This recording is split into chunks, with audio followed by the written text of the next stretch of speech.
চৰাইদেউ জিলাৰ জয়শ্ৰী টি কোম্পানীৰ অধীনত থকা অল টাউকাক ডিভিজন কাৰ্যালয়ত উত্তপ্ত পৰিস্থিতি। কৰ্মৰত শ্ৰমিকক ডিভিজন ইনচাৰ্জে নিতৌ হাৰাশাস্তি কৰাৰ অভিযোগ উত্থাপিত হৈছে বাগিচাখনৰ অল টাউকাক ডিভিজনৰ পৰিচালক মণি গগৈ নামৰ পৰিচালকজনৰ বিৰুদ্ধে। আজি বাগিচাখনৰ শ্ৰমিকসকলে কৰ্মবিৰতি পালন কৰি বাগিচাৰ কৃতিপক্ষৰ বিৰুদ্ধে সৰব হোৱাৰ লগতে কাৰ্যালয়ৰ সন্মুখত প্ৰতিবাদ সাব্যস্ত কৰে। অভিযোগ অনুযায়ী মণি গগৈয়ে শ্ৰমিকসকলৰ কৰ্তব্যৰ সময়ত অশ্লীল ভাষাৰে গালি গালাজ কৰাৰ লগতে ব্ৰিটিছ শাসন চলোৱাৰ দৰে কামত নিৰ্যাতন চলায়। ইয়াৰ উপৰিও শ্ৰমিক ৰাইজৰ অভাৱ অসুবিধাৰ প্ৰতি কোনো ধৰণৰ গুৰুত্ব প্ৰদান নকৰে। দৈনিক শ্ৰমদান কৰি খাটি খোৱা শ্ৰমিক ৰাইজক চৰাইদেউ জিলাৰ এখন কোম্পানী বাগানত শ্ৰমবিধি আইনযোগে কৃতিপক্ষই প্ৰাপ্য অনাদায় ক্ষেত্ৰত চৰম গাফিলতি কৰি আহিছে বছৰ বছৰ ধৰি। যাৰ পৰিপ্ৰেক্ষিতত শ্ৰমিকৰ বাসগৃহ মেৰামতি, স্থায়ী শ্ৰমিক নিযুক্তি, উপস্বাস্থ্য কেন্দ্ৰত উন্নতমানৰ ঔষধ পাতি নিয়মীয়াকৈ যোগান ধৰাৰ লগতে ছাত্ৰ ছাত্ৰী আৰু ৰোগীৰ বাবে আজিও নাই এম্বুলেন্স আৰু স্কুল বাছৰ সুবিধা। যাক লৈ আজি বাগিচাৰ শতাধিক শ্ৰমিক লোকে কৰ্মবিৰতি পালন কৰি বাগান কৃতিপক্ষৰ বিৰুদ্ধে প্ৰতিবাদ সাব্যস্ত কৰে।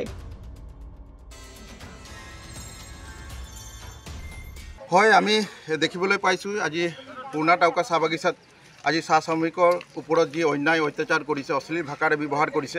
আমি অনাগত দিনতো আমি টাউকা চাহ বাগিচাত আমি দেখিছিলোঁ এনেকুৱা ধৰণে আগতেও টাউকাৰ যি ইনচাৰ্জ আছিলে, যিটো আগৰ ইনচাৰ্জ, সেই ইনচাৰ্জেও এনেকুৱা ধৰণে অশ্লীল ব্যৱহাৰ কৰিছিলে, চাহ শ্ৰমিকৰ ওপৰত অন্যায় কৰিছিলে আৰু সেই ইনচাৰ্জেও ইয়াৰ পৰা যাবলগীয়া হৈ গ'ল। কাৰণ আমি দেখিছোঁ যে যেতিয়াই ইয়াত ইনচাৰ্জৰ কোনোবাই যিটো দায়িত্ব লয় সেই ব্যক্তিজনে তেতিয়াই এই চাহ শ্ৰমিকৰ ওপৰত কিয় অন্যায় অত্যাচাৰ কৰে। আজি চাহ শ্ৰমিকৰ ইমান কষ্ট ৰ'দ বৰষুণে আজি কষ্ট কৰি আজি দিন হাজিৰা আজি কৰি আছে। আজি কিমান কম হাজিৰাত আজি চাহ শ্ৰমিকসকলে আজি 250 টকা হাজিৰাত আজি ইমান কষ্ট নিজৰ পৰিয়ালখন চলায়। কিন্তু দুৰ্ভাগ্যজনক আজি এই চাহ শ্ৰমিকৰ ওপৰতে আমি অন্যায় দেখিবলৈ পায়। বিভিন্ন বাগিচাত আমি দেখিবলৈ পাই আজি এতিয়ালৈকে ব্ৰিটিছ শাসন কিয় চলাবলগীয়া হৈ আছে। এতিয়াও ব্ৰিটিছ আছে নিচিনা এতিয়া আমাক লাগে যে চাহ বাগিচাসকলক যিসকল শ্ৰমিক আছে সেই শ্ৰমিকৰ ওপৰত যি প্ৰাপ্য পাব লাগে সেই প্ৰাপ্য সময়মতেতো নিদিয়েই, কিন্তু চাহ শ্ৰমিকৰ ওপৰত হিটলাৰ শাসন চলাই আছে। আমি সেইসকলক ব্যক্তিক ক'ব বিচাৰোঁ, আজি মই ইনচাৰ্জক মই সকীয়াই দিব বিচাৰিছোঁ, যদি অনাগত দিনক চাহ শ্ৰমিকৰ ওপৰত যদি এনেকুৱা ধৰণৰ হিটলাৰ শাসন যদি চলায়, ব্ৰিটিছ শাসন চলায়, তেনেহ'লে এই ইনচাৰ্জো ইয়াৰ পৰা যাব লাগিব। যাব লাগিব নাই ৰাইজ? যাব লাগিব। কাৰণ চাহ শ্ৰমিক আজি ইমান কষ্টত কাম কৰিছে, সেইসকল ব্যক্তিয়ে চাহ শ্ৰমিকৰ যেনেকুৱা ধৰণে কষ্ট কৰে সেইসকল কষ্ট কৰিব পাৰিব? কিন্তু আজি আমি দেখোঁ চাহ শ্ৰমিকসকলে ইমান কষ্ট কৰে, কিন্তু তথাপিও চাহ শ্ৰমিকসকলৰ ওপৰতে শাসন হিটলাৰী শাসন চলায়। অনাগত দিনত কিন্তু এনেকুৱা ধৰণৰ নহ'ব। কাৰণ চাহ শ্ৰমিকৰ ওপৰত যদি অন্যায় অত্যাচাৰ হয় তেনেহ'লে আদিবাসী ছাত্ৰ সন্থা একত্ৰিতকৰণ গোট সদায় চাহ শ্ৰমিকসকলৰ ওপৰত থাকিব, সদায় চাহ শ্ৰমিকৰ ওপৰত মাত মাতি যাব। অনাগত দিনত যদি এনেকুৱা যদি শাসন হয় তেনেহ'লে আমি চাহ শ্ৰমিক কেতিয়াও বহি নাথাকোঁ। চাহ শ্ৰমিকসকলক জোকাই নল'ব, নহ'লে আপোনালোকে ইয়াত থাকিব নোৱাৰিব।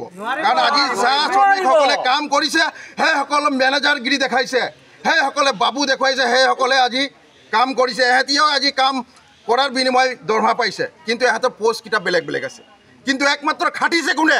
সেই চাহ শ্ৰমিকসকলে খাটি আছে। চাহ শ্ৰমিকে কাম কৰাৰ কাৰণে আজি বাগান ফেক্টৰী চলিছে, নহয় জানো?